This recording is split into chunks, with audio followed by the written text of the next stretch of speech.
বন্ধুরা আমার, আমাদের পূর্বসূরি সাহাবায়ে কেরাম, তাবেঈন, আইম্মায়ে মুজতাহিদিন, তাদের তাকওয়া পরহেজগারি কত বেশি ছিল। একটি ঘটনা আপনাদের সামনে পেশ করছি। খলিফাতুল মুসলিমিন সিদ্দিক আকবর রাদিয়াল্লাহু তাআলা আনহু খেলাফতের কাজ আঞ্জাম দেওয়ার পরে ঘরে ফিরলেন। ঘরে আসার পরে খাদেমকে বলছেন, ও খাদেম, খাবার দাবার কিছু আছে নাকি, আমাকে দাও। খাদেম সাহেব সঙ্গে সঙ্গে খলিফাতুল মুসলিমিন আবু বকর সিদ্দিক রাদিয়াল্লাহু তাআলা আনহুর কাছে কিছু খানা পেশ করলেন। সিদ্দিক আকবর রাদিয়াল্লাহু তাআলা আনহু ক্ষুধার তাড়নায় খানাগুলো সঙ্গে সঙ্গে খেয়ে ফেললেন। খানার পরে জিজ্ঞাসা করছেন, হে খাদেম, এই খানাগুলো কিভাবে, কোথা থেকে নিয়ে আসছো?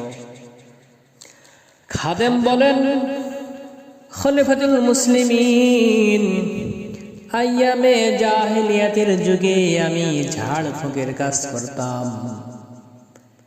এক এলাকায় আমি ঝাড় ফুঁকের জন্য গিয়েছিলাম।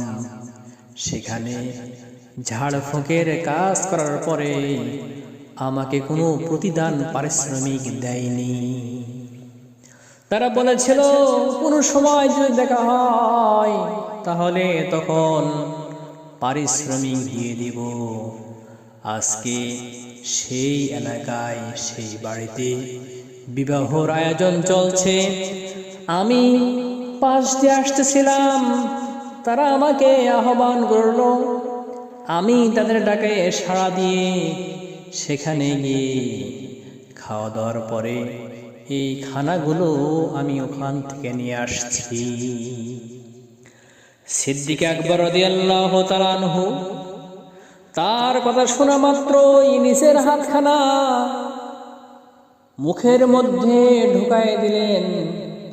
দেওয়ার পরে সব খানাগুলো বমন করে ফেলাই দিলেন। এরপরে খলিফাতুল মুসলিমিন সিদ্দিক আকবর রাদিয়াল্লাহু তাআলা আনহু হাদিস পেশ করলেন, লা ইয়াদখুলুল জান্নাতা জাসাদুন উযিয়া বিল হারাম। ওই শরীর জান্নাতে প্রবেশ করবে না যেই শরীর লালিত পালিত হয়েছে হারাম মাল দ্বারায়, হারাম ভক্ষণ দ্বারায়, সে শরীর জান্নাতে প্রবেশ করবে না। প্রিয় বন্ধুগণ, ভাবছি আমরা হারাম খেলে আরাম পাচ্ছি, কিন্তু কখনোই না। আমি যদি হারাম খাই তাহলে এই হারাম আমার জন্য জান্নাত পর্যন্ত হারাম করে দিবেন। বলুন নাউজুবিল্লাহ। এই ছিল আমাদের আকাবের আসলাফদের তাকওয়া পরহেজগারি কত কত বেশি। সুবহানাল্লাহ। খানাটি কিন্তু হারাম ছিল না। ঝাড়ফুঁক করে টাকা পয়সা হাদিয়া নেওয়া জায়েজ, কিন্তু খলিফাতুল মুসলিমের তাকওয়া এত উঁচুতর ছিল যে এই খানাগুলো নিজেই ভক্ষণ করতে পারেননি।